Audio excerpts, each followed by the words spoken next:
Welcome back to CryptosRUs. I am George. We're all George. Welcome to another market open stream. The bell has just rung, and we are starting the new month red. That is why I labeled today's stream. Get ready for more turbulence ahead because there are some major things that's developing right now that we have to pay attention to. So let's talk about what's going on in the world today, what's going on with Bitcoin, and what's going on with crypto. Smash up the like, subscribe to the channel. Make sure you hit that notification bell to get notified of all my streams. Follow me on social media. Check out CryptosRUs.com and make sure you follow my other channels as well. Good morning, guys. Welcome, welcome, welcome. Hopefully you guys are doing well this morning or wherever you may be. You can see futures market for US was red. Let's see if refresh. Hasn't refreshed yet, but yeah, it's looking like let me try another one. It's looking like we want to open red.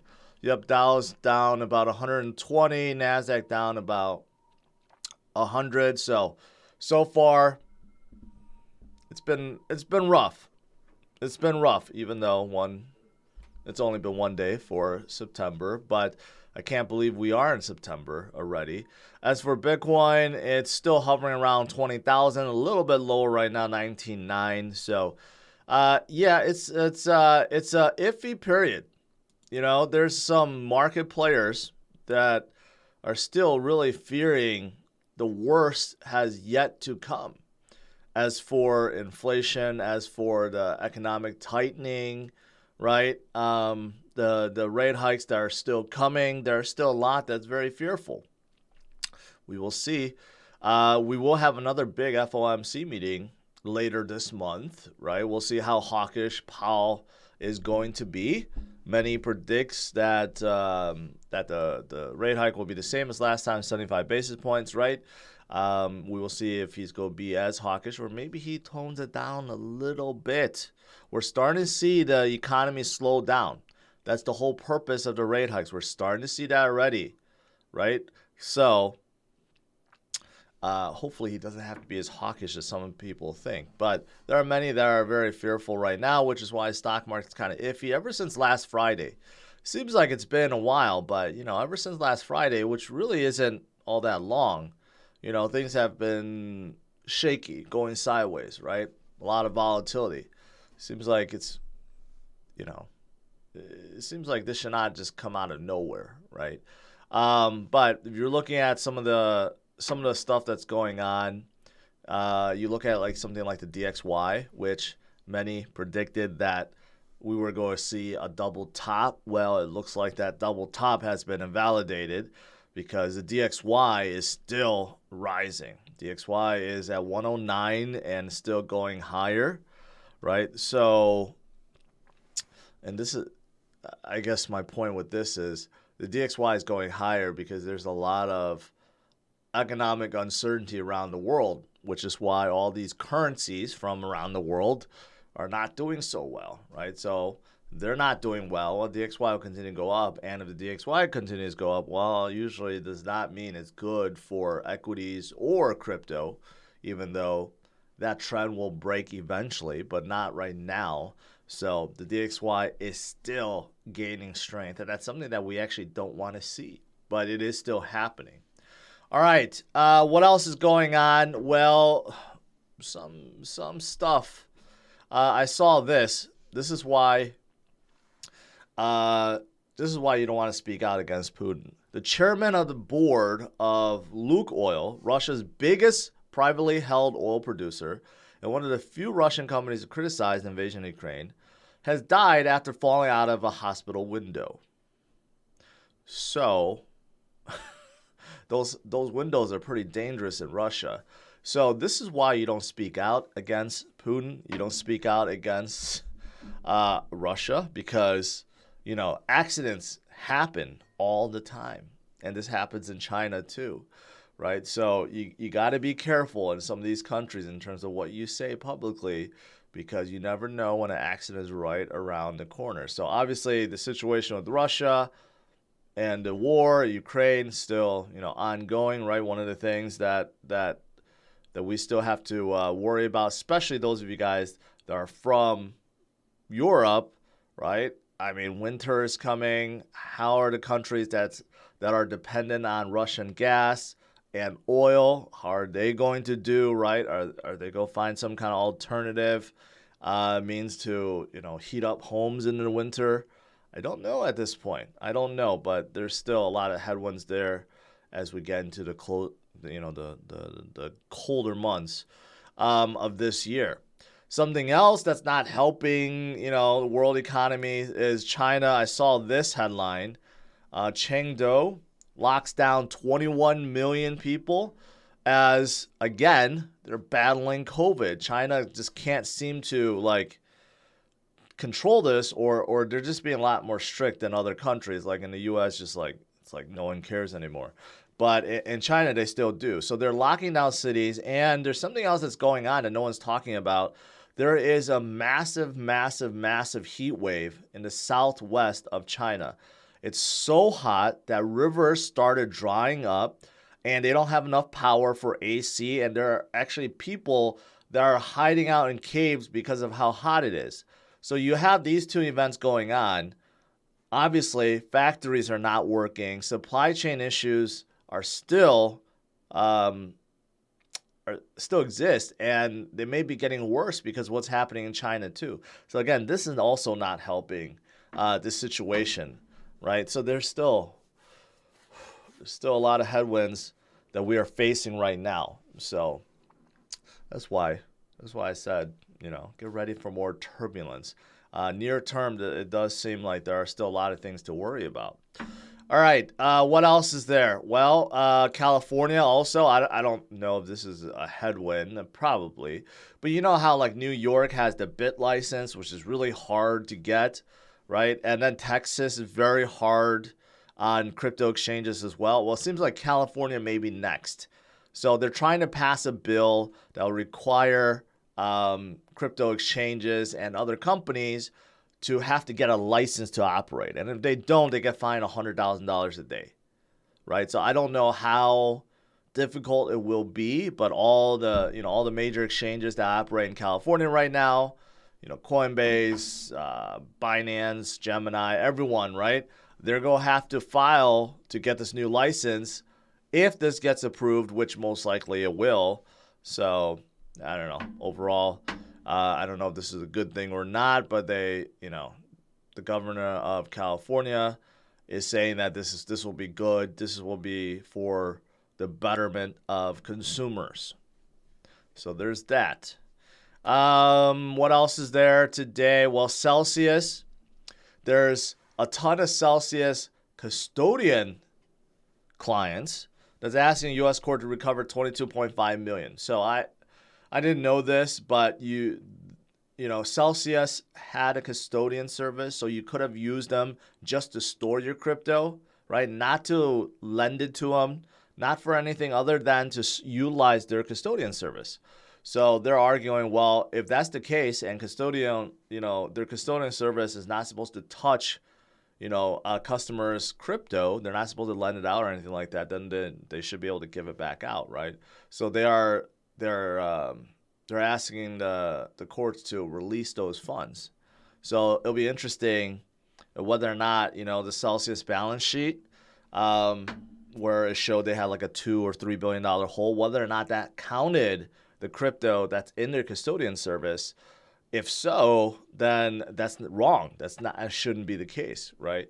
So yeah, this whole thing with Celsius is still getting more messy by the day.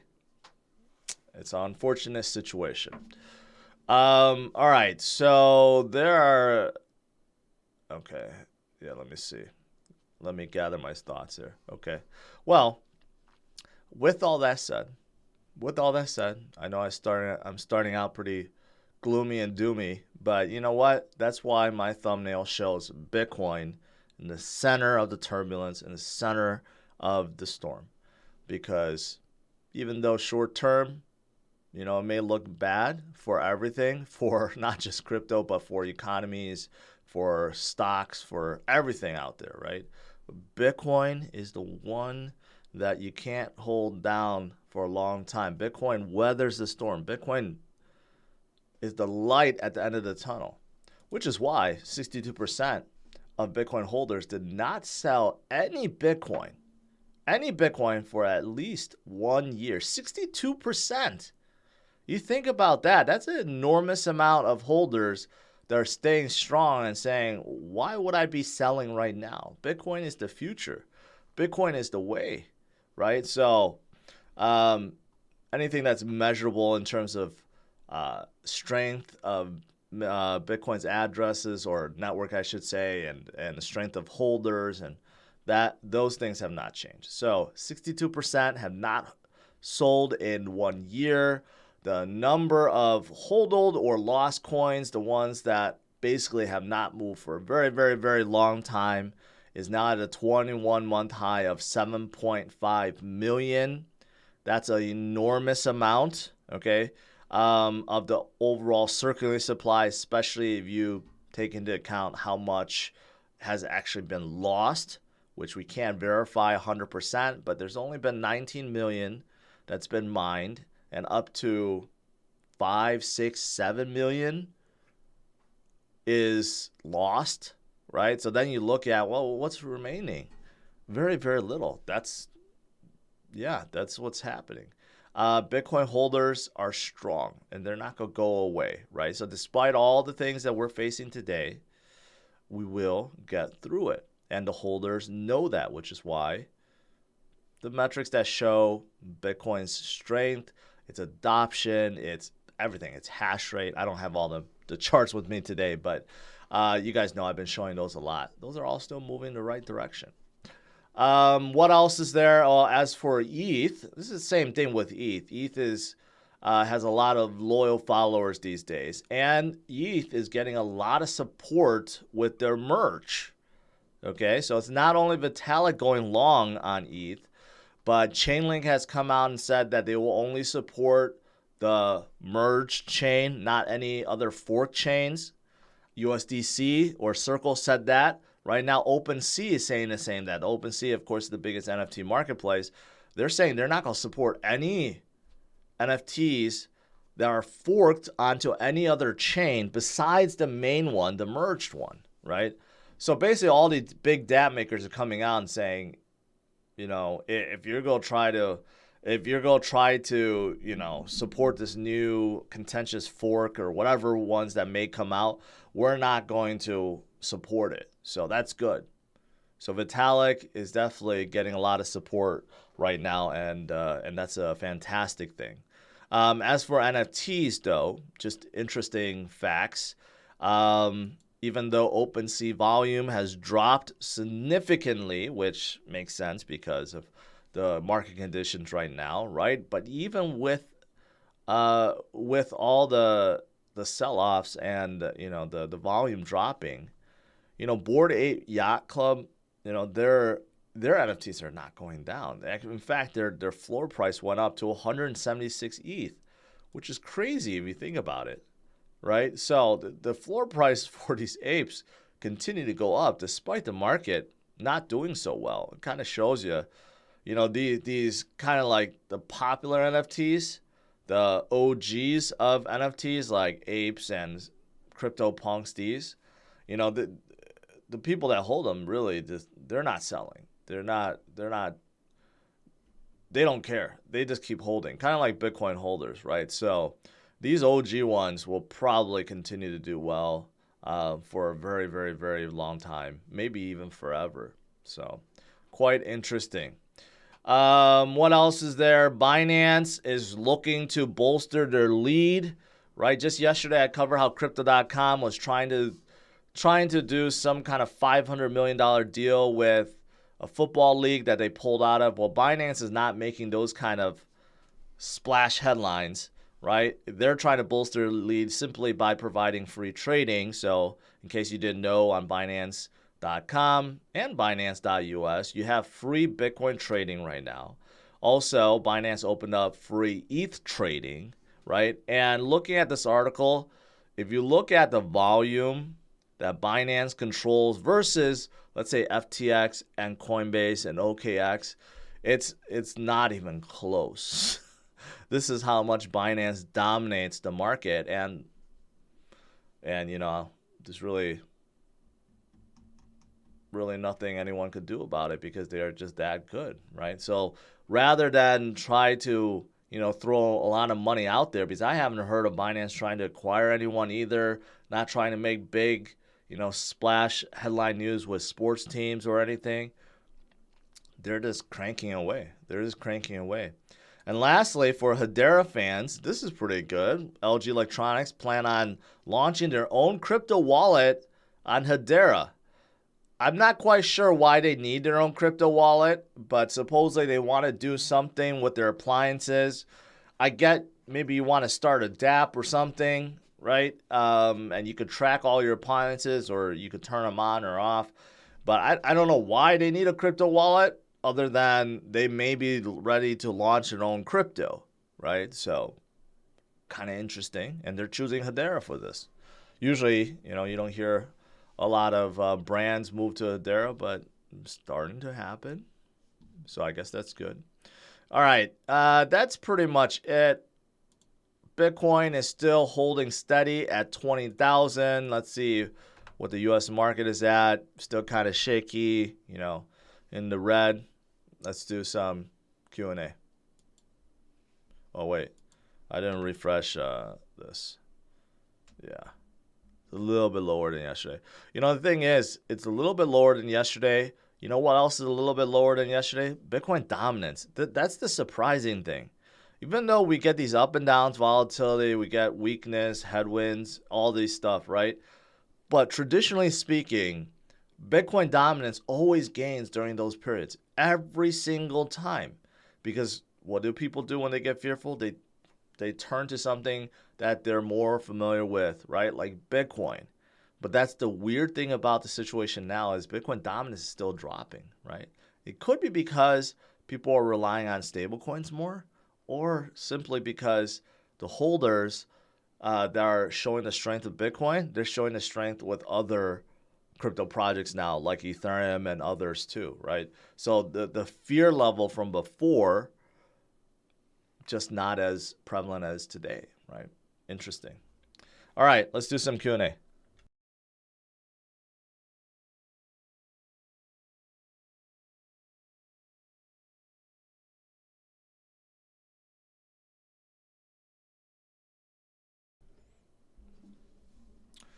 All right, let me scroll up, make sure I didn't miss anything.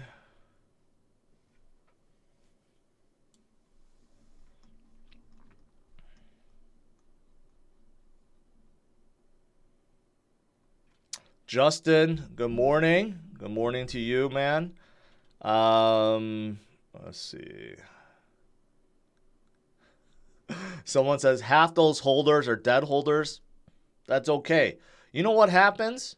If someone, you know, unfortunately leaves the world, what happens to their Bitcoin? They get stuck forever, out of circulation, right? So it's better for everyone else.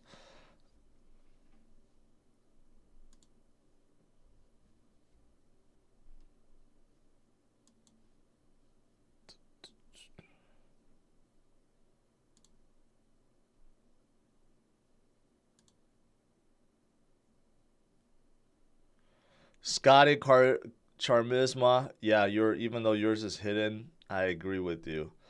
All right, let's see here. What's up with Hotbit? I don't know.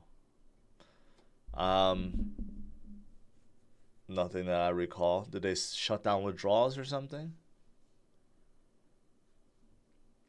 Steven asks, hey George, having question. If the demand stays exactly the same and supply halves, does that mean the price should increase by a factor of 2? I mean, that's a good way to look at it, yeah. If the demand is the same and the supply decreases in half, theoretically, the price should go up double, right? But that's not what we're saying. We're saying demand not staying the same, demand growing and the supply decreasing. So that's why every cycle we see more than a 2x gain, right? We see we see a lot more. So, yes. But obviously, there's a lot of other factors at play. It's not as simple as that, right? There's a lot more coins now, right? Of course, there's economic stuff that we have to worry about, these macro conditions we have to worry about. So, not exactly the same. And don't forget FOMO. FOMO changes the game too. FUD sometimes changes the game. So, but yeah, ultimately, I think you're right. George, do you miss IT and working with computers? Not really. No, not one bit. I hated help desk. I hated helping people with their help desk issues. Why doesn't my printer work? Why can't I, do this? Why does IE not pull up something? I still remember those days. And then just working with servers and stuff, there was always a time crunch, and you got to worry about, firmware updates and security patches and, VMs going down. And yeah, no thanks. I don't miss it at all.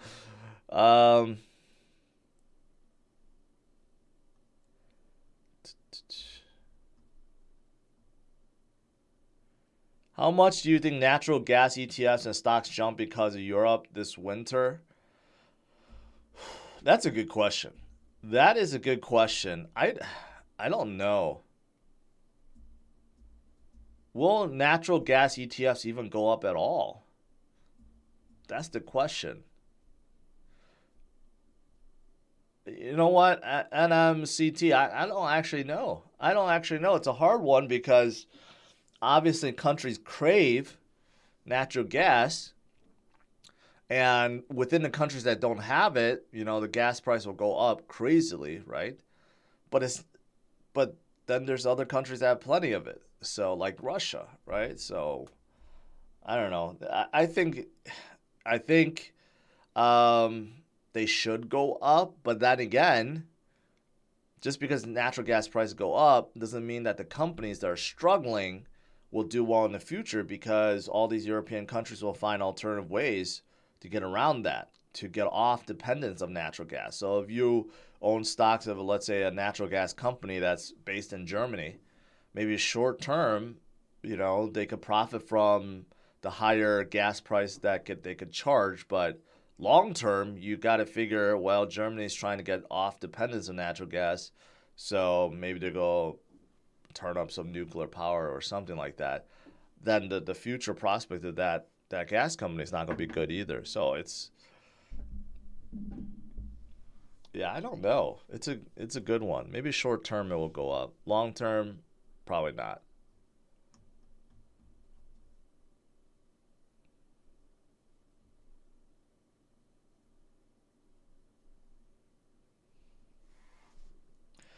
Rover 1, Vine 1. That's my life in IT, George. I like to quit during the next run.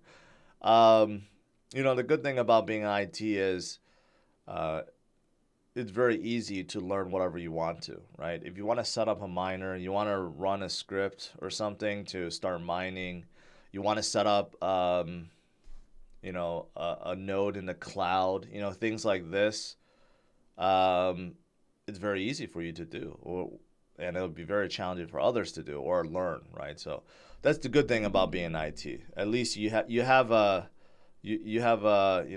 advantage over some of the others that may find the technical stuff difficult.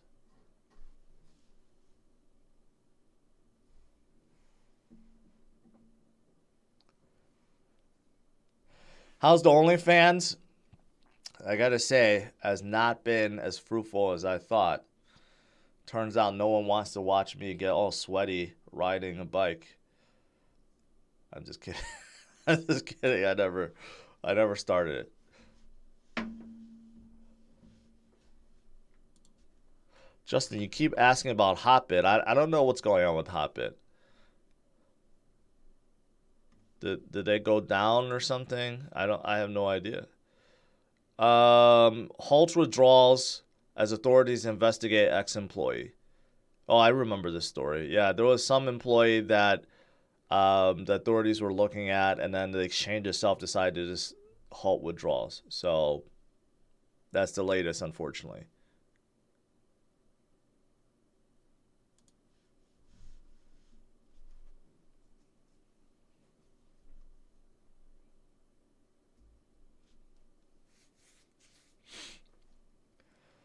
Is it bad precedent that the biggest ETH mining pool blocked Tornado Cash because of government sanctions? Um, yeah, that's the thing that's swirling around. Because Aave, you know, they did the same thing, but they're having a community vote whether or not they want to double down on that. And several others have kind of done the same thing. MetaMask blocks wallet addresses from sanctions countries. Um, so yes and no. I mean, I would say yes more so than no, because the whole point of crypto or decentralization is to get away from the governments, right? Is to really get the power, give the power back to the people, at least financially. But of course, that has carried over into, this concept. Well, no one should tell you what to do with your money. No one should tell you who you can send it to or who you can't send it to, right? So, and this relates to services as well. So, yeah, a lot of these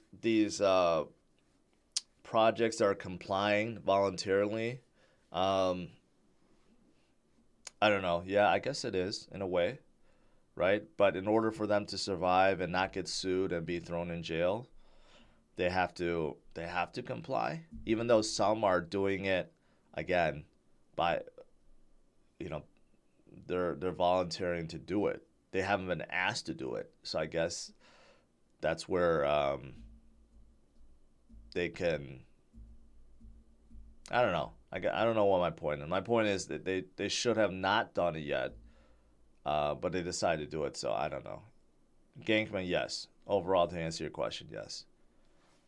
Man, these are hard questions. I don't know how to. I need more time to think about this kind of stuff. Can't think of it off the top of my head. Um, what are metaverse projects correlated to? To the entire market, really. I mean, a lot of these projects, people have always asked me, a lot of these projects, why did they move in tandem? Why is it when like Bitcoin goes down, everything goes down? It's because the market sentiment is all tied, right? People that are into metaverse projects are also holding on Ethereum and holding on to Bitcoin, right? So when they panic and they sell everything. That's why they're all tied together.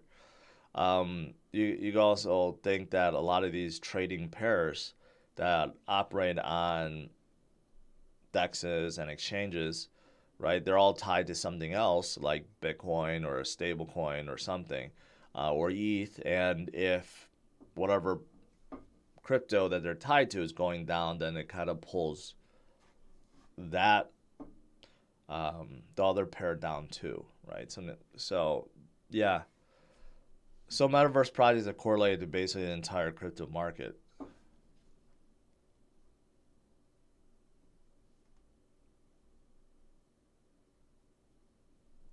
Am I a rocket surgeon? Do I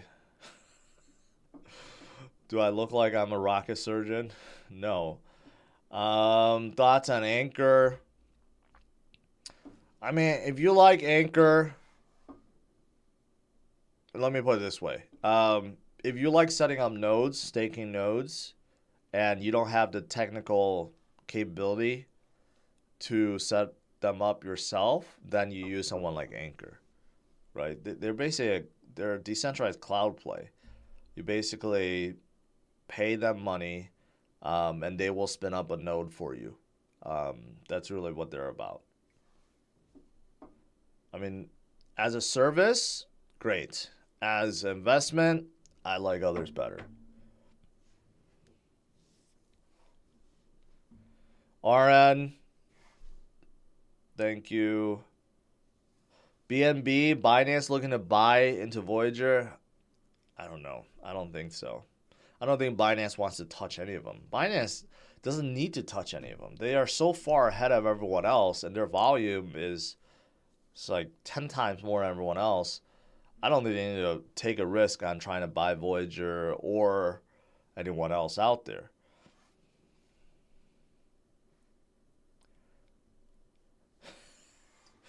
Okay, some good, easy questions. Cool Ranch or regular Doritos? Neither. I don't like chips. I don't like to eat chips, to be honest. Very rarely do I eat chips. Jobless claims total 232,000, the lowest level in 2 months. Okay, that's good. I saw this. U.S. sought records on Binance CEO for crypto money laundering probe. The December 2020 request was part of the Justice Department investigation into Binance compliance with U.S. financial crimes. So this was 2020. Why is this coming out now when this was 2 years ago almost, right? I don't know. It just seems like a lot of these like agencies, right? They do probes, like the SEC probing Coinbase right now, and you got a lot of probing going on, and nothing's will come out of it. These exchanges have been operating for years. They're the biggest in the U.S. and arguably in the world. They're just being targeted for the sake of being targeted, I think all these agencies just really have nothing better to do. They're sort of like, yeah, let's just target someone.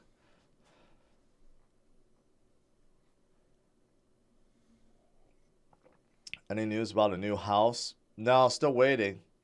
All the back end stuff, just it's a waiting game. I hate waiting. Other than I just hate waiting in general. But yeah, it shouldn't. Hopefully soon. Is HNT dead? It's been getting beat up pretty lately. You know what? Pretty bad lately. I did notice that. I'm actually not sure why Helium is getting beat up. I noticed that the other day. I'm like, why is it down so much? It's down about 13% today, 30% over the last 7 days. I must have missed something. I don't know what, but yeah, they've been beaten up recently. I don't know why. I have to look into it.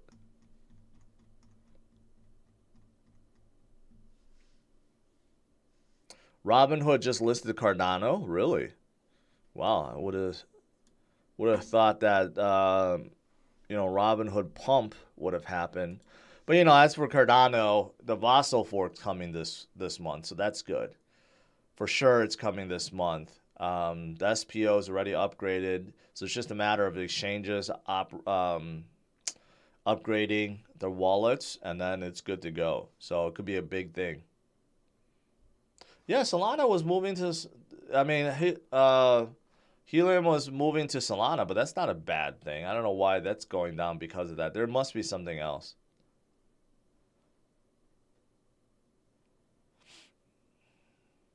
CryptoZilla made a video destroying them. I'll have to watch it. And I don't know who CryptoZilla is, but I'll have to watch it then. Sounds interesting.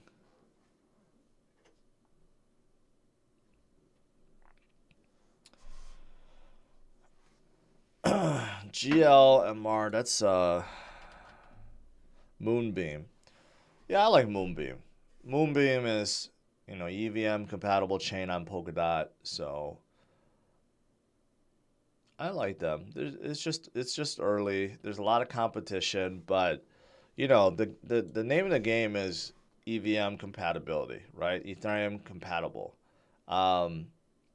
So a lot of chains, they're coming out side chains or dApps that are EVM compatible, right? And that's what Moonbeam is.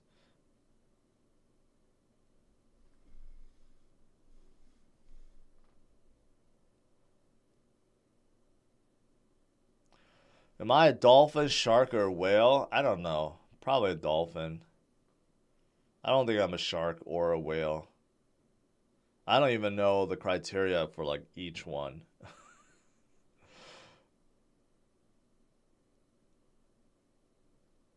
They didn't allow the community to choose which chain to go to. Oh, that's interesting. I know Solana caught some FUD, recently, right? But I didn't think that them moving to Solana would do it. But basically, maybe it's what you said, because they didn't allow the community to really decide. So and the community doesn't like that. That means they didn't have a vote in the say. Again, I gotta look into it. Thanks for helping with it. We are seahorses. I'm a shrimp. I'm a pleb. I'm a plankton.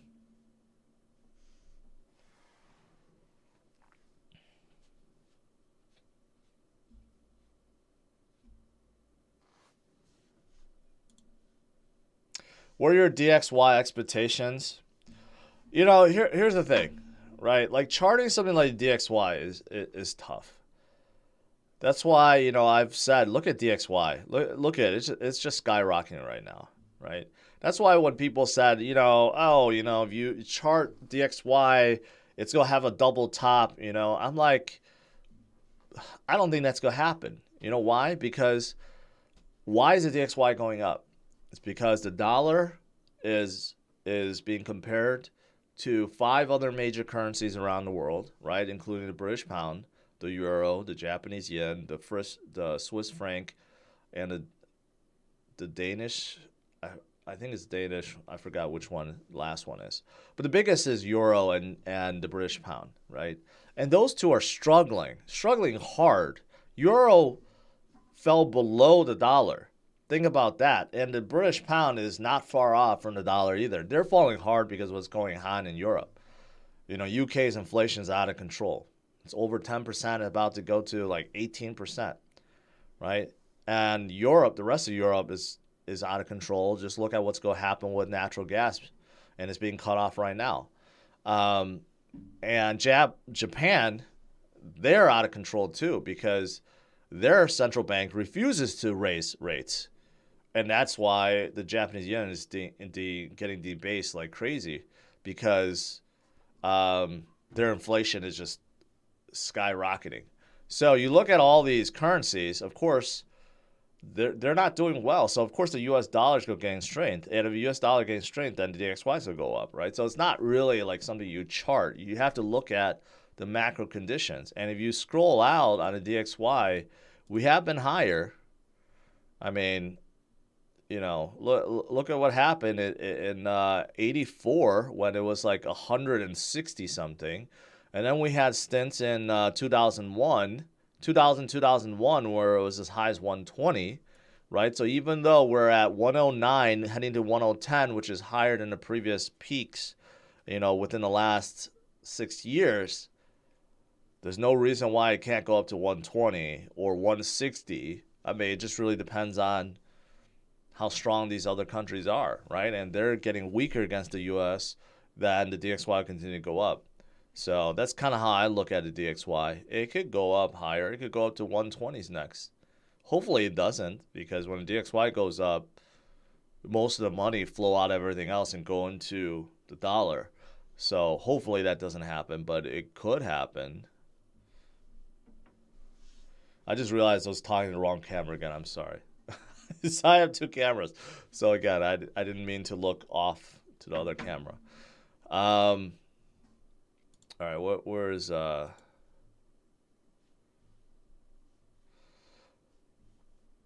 the US market's still not doing so well today.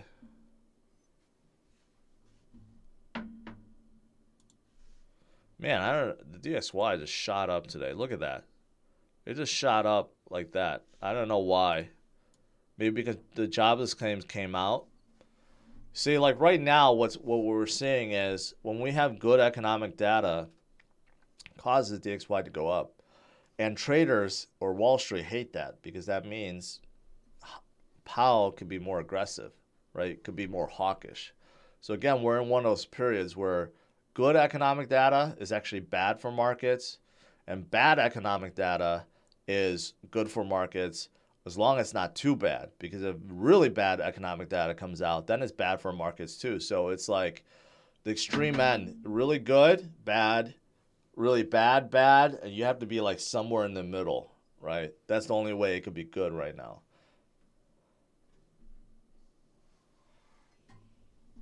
David, exactly. So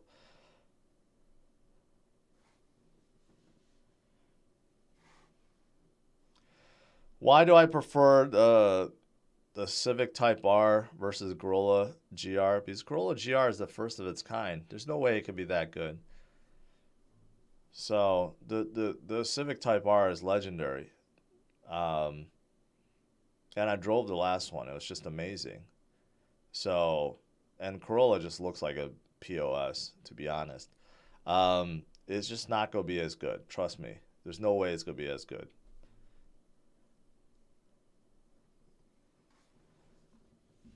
Yeah, Danny, I covered that too. So this is not good for supply chain reasons. Um, China's really struggling right now too. They're still battling COVID, a lot of lockdowns. They have that horrific heat wave that no one seems to be talking about. I mean, their biggest river, Yangtze River, has dried up, so it's like there's like no water. People are like walking on it. That's how bad it is. It's like imagine the Mississippi River like dried up, right? That's what's happening in China right now. So supply chain issues are going to get worse, I think. So that's not going to help inflation. It's going to drive prices upwards. So yeah, that's also happening.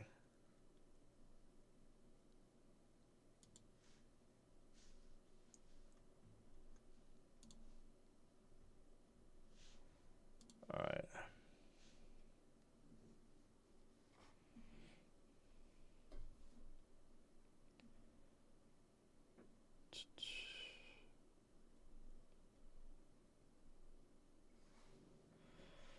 Korean Busan just signed an agreement with FTX.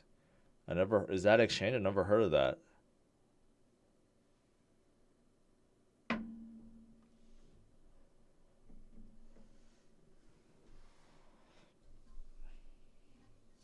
That sounds kind of apocalyptic. Yeah, it's kind of like before the end of the world, you see all these extreme climate stuff that's supposed to happen, right? That's happening in China right now.